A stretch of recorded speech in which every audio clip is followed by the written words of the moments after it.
అదే నేను వీడియోలో నీకు ఎక్కడికి వచ్చాడని నీకు అసలు ఐడియా లేదా?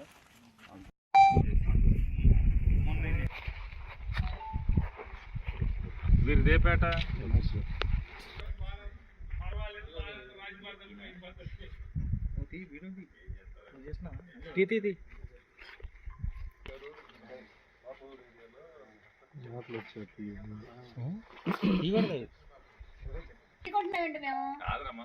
గట్టిగా ఉంటున్నావులే పాదరాన్ని పెట్ట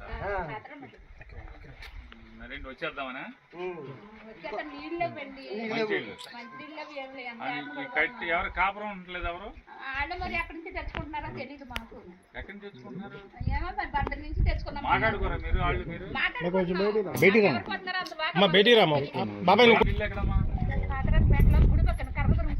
గుడి పక్కన మీ పేరు మీద వచ్చింది ఇది కొనుక్కున్నారా?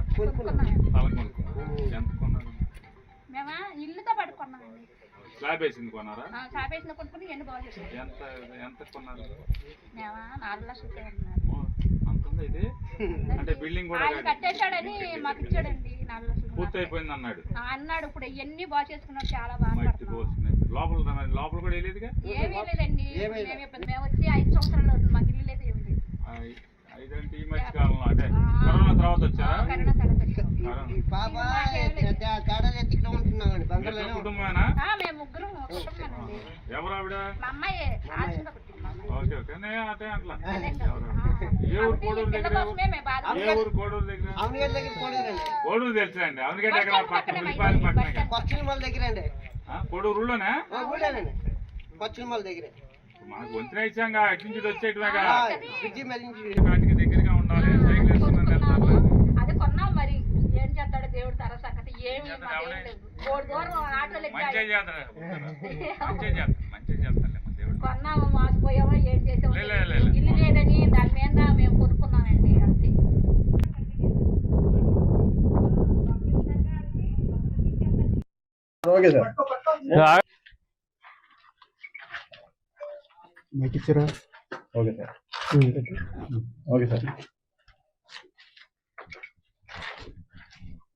ఆంధ్రప్రదేశ్ రాష్ట్ర ముఖ్యమంత్రి, 40-50 ఏళ్ల ఇండస్ట్రీ, నాకన్నా అనుభవం ఉన్నాడు భారతదేశంలో ఎవడూ లేడని చెప్పినటువంటి నారా చంద్రబాబు నాయుడు గారు ప్రజల్ని ఓట్లు అడుక్కునే ప్రతిసారి 3 సెంట్లు స్థలం ఇస్తాను, ఒకసారి 1.5 లక్షలు అంటాడు ఇల్లు కట్టుకుంటాకి, మరొకసారి 3 లక్షలు అంటాడు, మరొకసారి అంటే ఎలక్షన్కి రేట్లు పెంచుతాడు. ఆయన సెంట్లు మాత్రం 3 ఉంచుతాడు. 3 సెంట్లు స్థలం 3 సెంట్లు అని చెప్తారు ఆయన వాగ్దానం. 1.5 లక్షలు ఒక 5 ఏళ్లకి, 3 లక్షలు ఒక 5 ఏళ్లకి, మళ్ళీ ఒక 5 లక్షలు ఒక 5 ఏళ్లకి, ఇలా 5 ఏళ్లకు ఒకసారి రేటు పెంచుకుంటూ ఇంటి స్థలం 3 సెంట్లు ఇస్తానని చెప్పని వాగ్దానం చేసుకుంటూ వెళ్తమే తప్పితే ఆయన జన్మలో ఇంతవరకు ఒక్కడికి కూడా ఇంటి స్థలం ఇచ్చిన పాపాన పోలేదు నారా చంద్రబాబు నాయుడు గారు. పోగా నాడు రాజశేఖర రెడ్డి గారు ఇచ్చాడు ఇందిరమ్మ పేరుతో. జగన్మోహన్ రెడ్డి గారు 2019 నుంచి 24 మధ్యలో జగనన్న కాలనీల పేరుతో ఆయన 10,000 కోట్ల రూపాయల పైచిలకు ప్రజాధనాన్ని వెచ్చించి పొలాలు, రైతుల దగ్గర పొలాలు కొనుగోలు చేసి ఊరు పక్కనే స్థలాలు ఇవ్వటం జరిగింది. ఎందుకనంటే ఊరు పక్కన స్థలాలు ఎందుకు అనేది అంటే స్థలాలు పొందేవాళ్ళంతా కూడా ఇల్లు లేనటువంటి నిరుపేదలు, స్థలాలు పొందేవాళ్ళందరూ ఇల్లు లేని నిరుపేదలు. వాళ్ళ రెక్కల కష్టంతో కూలి పనికి వెళ్తామా, తాపీ పనికి వెళ్తామా, పొలం పనికి వెళ్తామా, లేదా ఎవడొకడ డబ్బున్న వాళ్ళ ఇంట్లో పాచి పని చేస్తూ, ఇంటి పని చేస్తూ జీవనం సాగిస్తాం, తద్వారా జీవనాన్ని గడుపుతారు.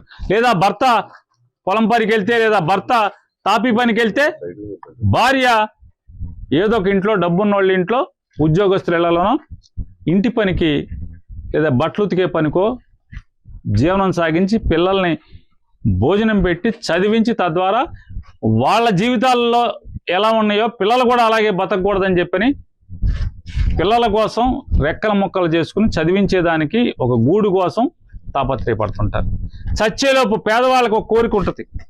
చచ్చేలోపు అంటే పేదవాడని కాదు, ప్రతి మనిషికి ప్రతి మనిషికి ఒక కోరిక ఉంటుంది.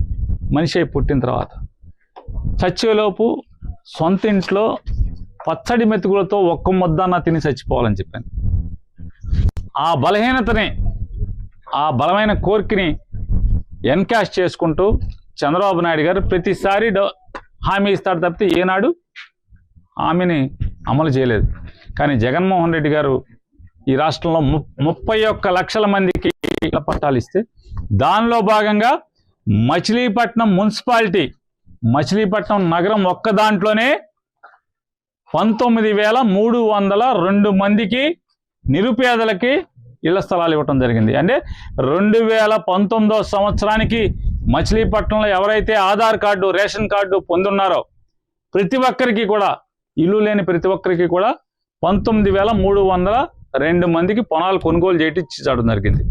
దానిలో భాగంగా మచిలీపట్నాన్ని ఆనుకుని బందర్ మున్సిపాలిటీకి సరిహద్దు నుంచి 320 చిల్లర ఎకరాలు కొనుగోలు చేసి 39 లక్షల రూపాయలు పెట్టి కొనుగోలు చేసి మొత్తం ఒకటే లేఅవుట్ కింద సుమారుగా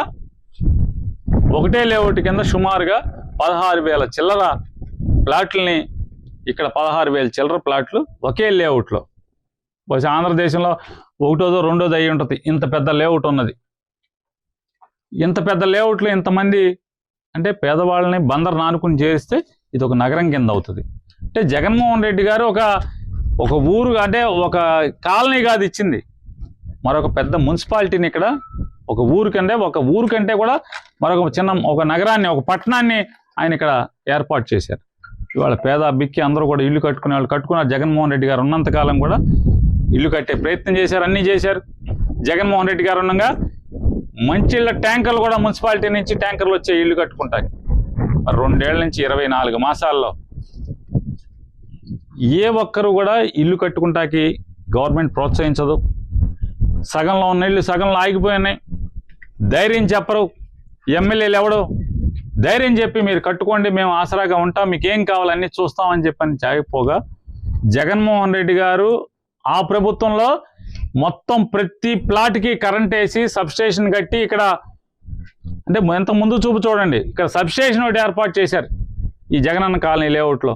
సబ్స్టేషన్ నిర్మాణమే కాకుండా చుట్టూ అన్ని ట్రాన్స్ఫార్మర్లు వేస్తే మా దిక్కుమాలిన ఎమ్మెల్యే గారు ఇక్కడ ఒక ఆయన ఉన్నాడు.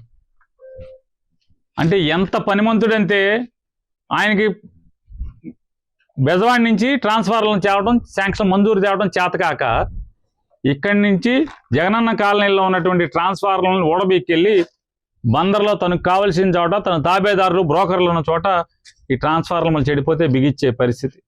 మరి జగనన్న కాలనీని పట్టించుకునేది ఎవడు? ఇక్కడ పేదవాళ్ళ గురించి ఆలోచించేది ఎవడు?